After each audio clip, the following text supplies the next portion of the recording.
રાજકોટ ગ્રામ્ય જિલ્લામાં ખંડણીખોર કહેવાતા પત્રકારો વિરુદ્ધમાં 2 ગુના દાખલ કર્યા છે.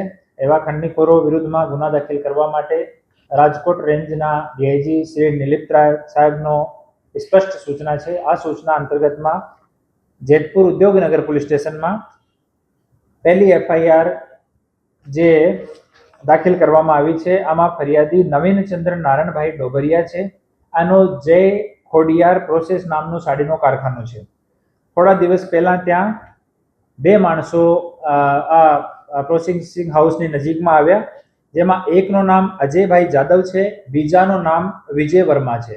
આ અજયભાઈ જાદવ જે છે આ ત્યાં એક local social media news channel ચલાવે છે અને વિજય વર્માની ઓળખ આ જીપીસીબીના અધિકારી તરીકે આપી અને આમ કરીને એ અરજદારને 1 લાખ રૂપિયા આપવા માટે એ ખંડણી ના આપો, નહીં તમારી અહીંયા કમ્પ્લેન કરીશ, જીપીસીબીના અધિકારી તરીકે તમારા ઉપર એટલો હું દંડ કરીશ, ગુનો દાખલ કરી દઈશ, તમારો કારખાનો બંધ કરાવી દઈશ, એવી ધમકીઓ આપીને પછી આ ધાક ધમકી આપીને 30,000 રૂપિયા આથી કઢાઈ લીધેલ.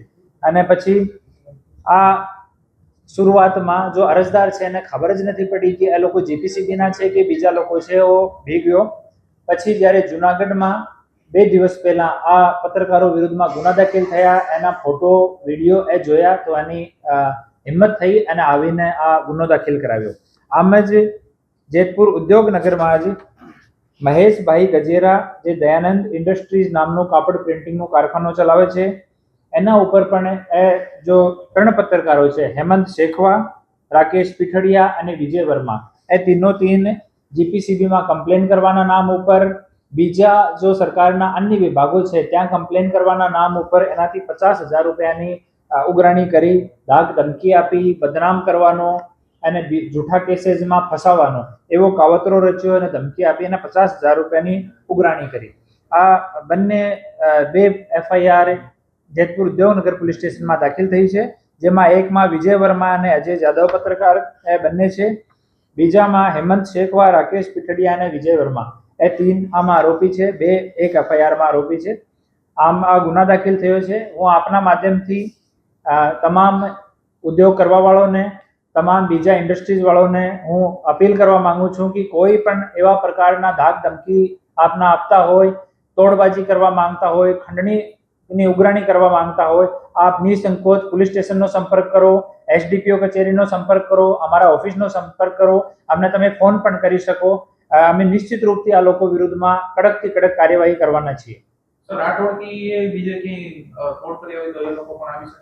હા, આ ટોળકી વિરુદ્ધમાં જુનાગઢમાં પણ ગુનો દાખલ થયો છે. અમે જુનાગઢની પોલીસના પણ સતત સંપર્કમાં છીએ અને બીજી જગ્યા પણ કોઈ જેતપુર સિવાયના પણ કોઈ બીજી જગ્યા આ ટોળકીએ કોઈ બીજી ટોળકીએ જે એવો એક્સટોર્શનનો કાર્ય કર્યો હોય તો આપ પોલીસ સ્ટેશનમાં જાણ કરો, એના વિરુદ્ધમાં તુરંત કડકથી કડક કાર્યવાહી કરવામાં આવશે. હાલ સુધીમાં 2 લોકો સામે આવ્યા હતા. ગઈકાલે બંને એફઆઈઆર દાખલ કરવામાં આવી અને બાકી લોકોથી જેટલા એસોસિએશન છે એનાથી અમે સામાથી સંપર્ક કરી રહ્યા છીએ.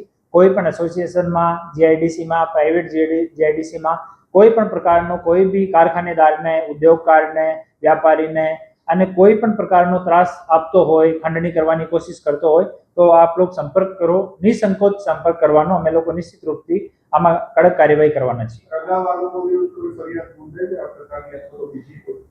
જે જુનાગઢ જિલ્લામાં 2 એફઆઈઆર એના વિરુદ્ધમાં દાખલ થઈ છે, 2 આપણા જિલ્લામાં રાજકોટ જિલ્લામાં દાખલ થઈ છે.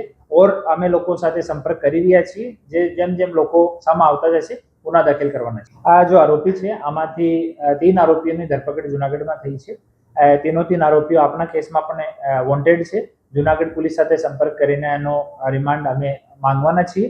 એકવાર એ આવી જાય એના પછી એની પૂછપરછ કરીને જે માહિતી નીકળશે આપ લોકોને આપવામાં. વેબ પોર્ટલના નામે લોકોને ધમકાવતા હોય છે સોશિયલ મીડિયામાં, કોઈ પણ ગેરકાયદેસર કરતે કોઈ પણ પ્રકારથી કરતો હોય કે મીડિયાના નામથી, કોઈ સરકારી કચેરીમાં કમ્પ્લેન કરવાના નામથી, સરકારી અધિકારી બનીને કોઈ પ્રકારનું ખંડણી કરવાનો કોઈ પ્રયાસ કરે કે ખંડણી કરે તો નિશ્ચિત રૂપથી આપ લોકો સામે આવો. એવા તત્વોથી કોઈ ડરવાની, કોઈ ભીખ લાગવાની જરૂર નથી. આપ લોકો આવો, નિશ્ચિત રૂપથી અમે આપ લોકોની મદદ કરવાના છીએ.